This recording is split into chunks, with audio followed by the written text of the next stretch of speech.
I'm glad for all that come for this opening, and because I know during the Biennale times there are different attractions here in Venice.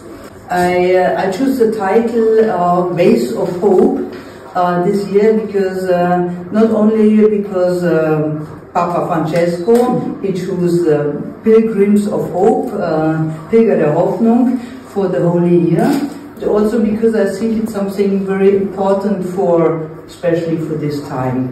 The world is horrible. Oh, at least we have now a new government, but I mean, we have many wars in the world. We have a new Papa also, but there are many bad, horrible things in the world, and the only thing what can help us is hope. And last year the exhibition was titled Visions of Beauty. So I think beauty is something that is very important for us, because if you watch TV and you see the news, you get horrified and you start to cry because there are so many horrible things. And if we don't protect our souls, if we don't protect our hearts, our thinking, our feelings, we get lost. We get really lost. So we have to watch beautiful artworks, and we have to have good thoughts to survive. And last year, this was Visions of Beauty. This year it's Way of Hopes. And I choose some experimental artists, also some younger ones, for this exhibition. And I was related a little bit to the title of the Biennale, which was Intelligence, Collective, Artificial, Natural, and Artificial. Artificial. Okay, so you find all this here.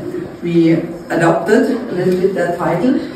And so, for example, here in the corner on the left side, you see a painting of roses. No, it's not a painting. There are leaves of roses matched together, but the color is like a Tiziano, no? I mean, it's a very, like a beautiful painting, even though it's not painted. The artist uses always nature and forces of nature to produce his artworks. We have two young artists here in the exhibition. I mean, they are not so young anymore, but I used to exhibit them when they were still students on the university, on the art academy. So this is this young couple, Collective, Artificial. These are two little robots. They're called mini microcontroller. So you have a microcontroller, things which we have in the computer, but they look like human beings. They have individuality. This, for example, pregnant, and this is horizontal, more vertical, and it changes the light by a computer system which is made by the artists. It's a couple, and interesting is not that you can say, oh, the woman is making the program and the man is taking tools to fabricate those. No, both doing both, and this is very interesting. And I used to exhibit them 10 years ago in the Galleria in Mainz, and now they became very famous. I just received a photo from China, from the Biennale, where they participated. There are many robot exhibitions and things, and they are piacevole. You have sympathy to them. They are like beings. Yeah, you can, like brothers, sisters, friends. And so I'm a little mother's proud that they became quite famous now. But I saw that there is a power in them which is quite individual and beautiful. Also, this artist is the human. The first thing I showed in my gallery in Mainz was just one line, one Striche, only a painted red line in the house. Difficult to sell, I have to tell you. But anyhow, he's working a lot with writings, and he paints normally where you don't paint, not on canvas, not on places, in angles you put one sign or somewhere else. And here I selected that work, which I find really very interesting, because in the TV you hear that's war, 200,000 people killed, 20 people killed, 5 children killed, whatever. But it's just numbers. It's not personal. It's just abstract. But the human, that's what counts. all the world is related to the human beings. We have not to forget that this is the importance. And so pure and simple, this is so intensive it is. You can look at it and say, yes, it's about humans. And coming from letters to letters, we see here Heinz Kappmeier. Unfortunately, it's German for those who don't speak German. It's about a changing situation. This artist, he uses letters and numbers to create his artworks. He uses very simple words, situation, time, space, whatever, but it's nothing that is visible. It's not an illustration like tree, house, dog, or whatever. It's something in our imagination. And he always says, what you see is less than what you can think or imagine.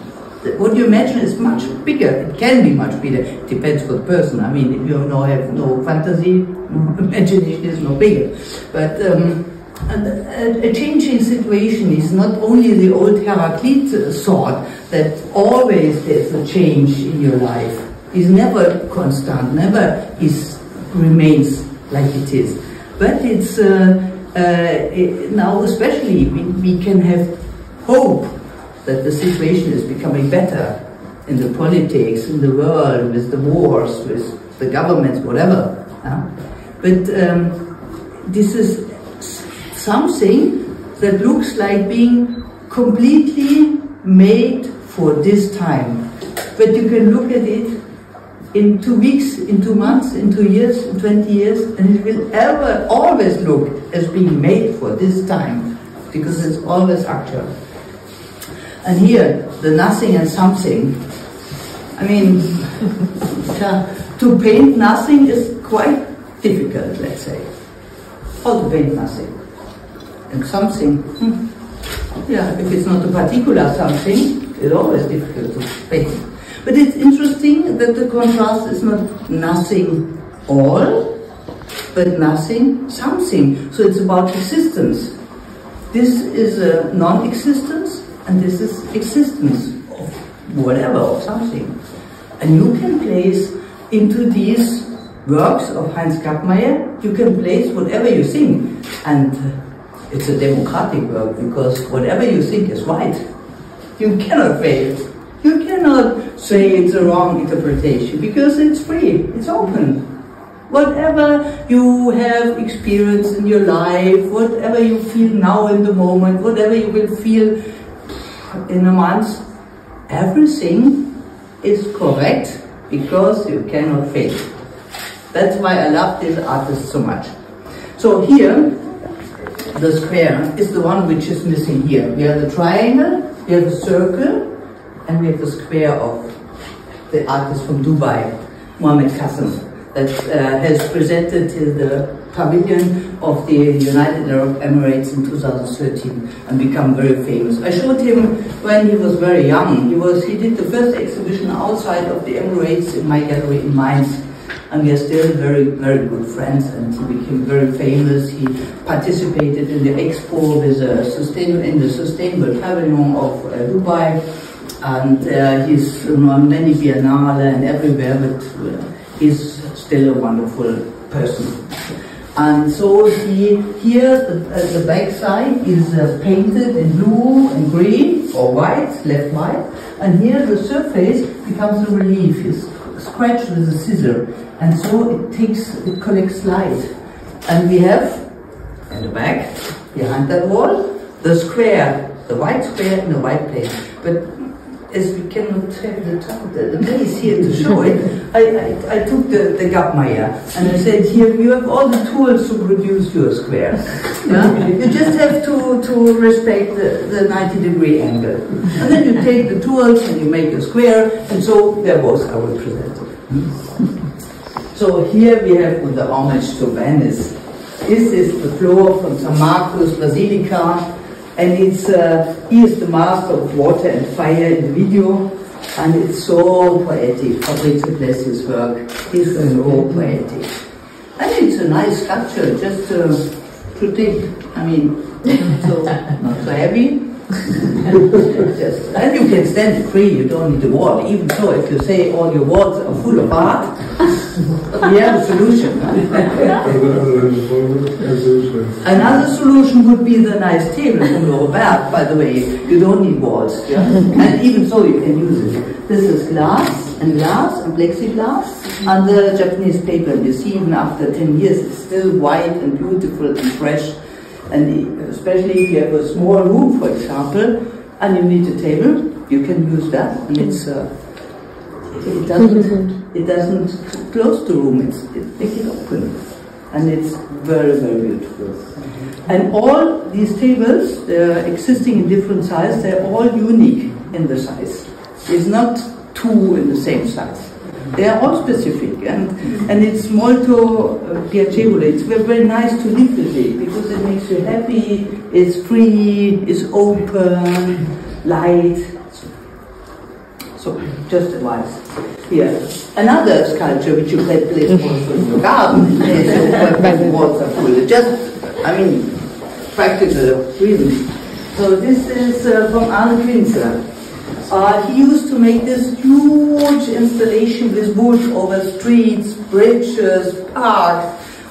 He was also exhibiting in the Burning Man Festival. So this one of his hugest works, which was burned later. And now he works a lot with metal and color.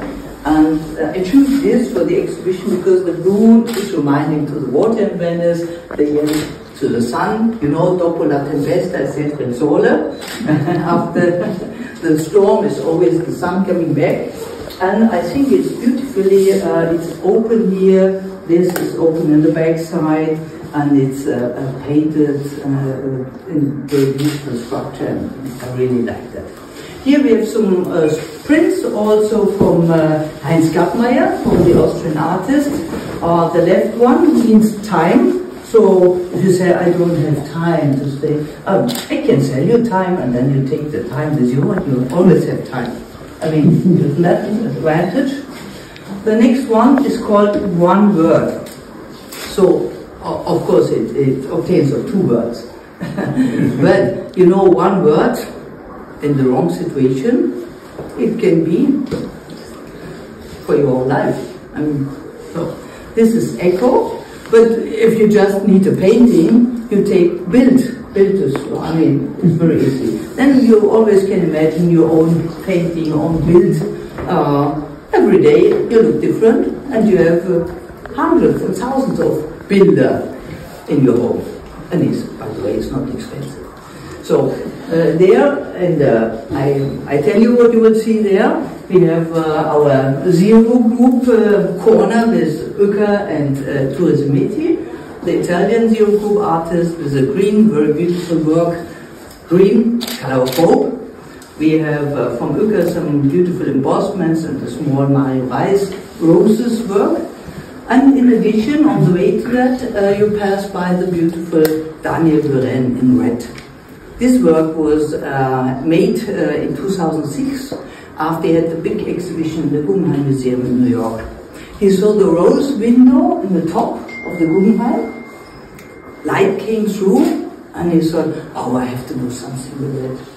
And then he started to put transparent foil to glue it on there, and then the light came to in stripes and left a beautiful form on the floors, on the walls, and somewhere else.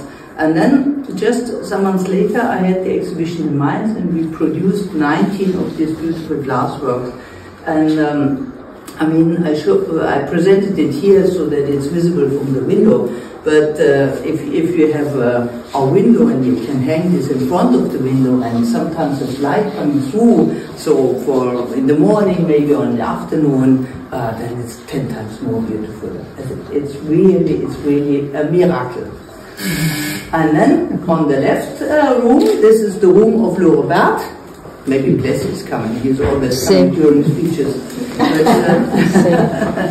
It's the room of Le Robert, and there you will find very beautiful new works and very different ones. So here she concentrated on a new work with triangles in gold, gold leaf, white and black, and with small paperworks in triangles, and some new recent painting objects.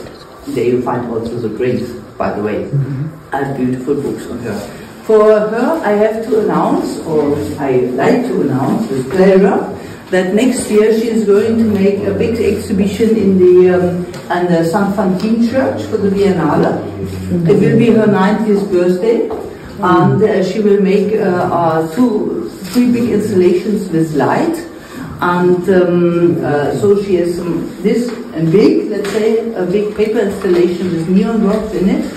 And for the Holy Year, the courier here in Venice, they proposed that the paper that she will use for her installation next year will be signed by the pilgrims that go to Rome to go to the Holy Gate. And so all these pilgrims who sign the papers will be included in the installation of Louvre next year. So next year will be also the 25-year jubilee of the gallery, and we hope to see you all again there. So please enjoy the exhibition. And this one. Yes, our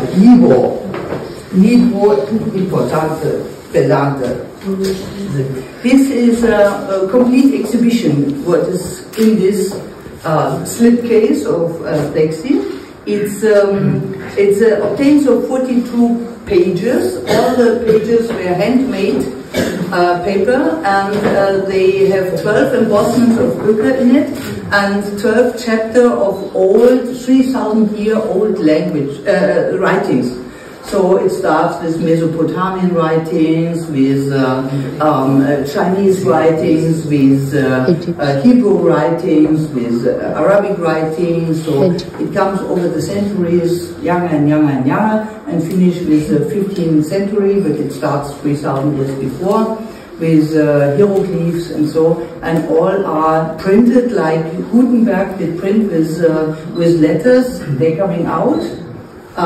Pressing into the paper, and the Uke is coming, the opposite is coming out like a relief, and it's a beautiful portfolio, and we can show this to you in book.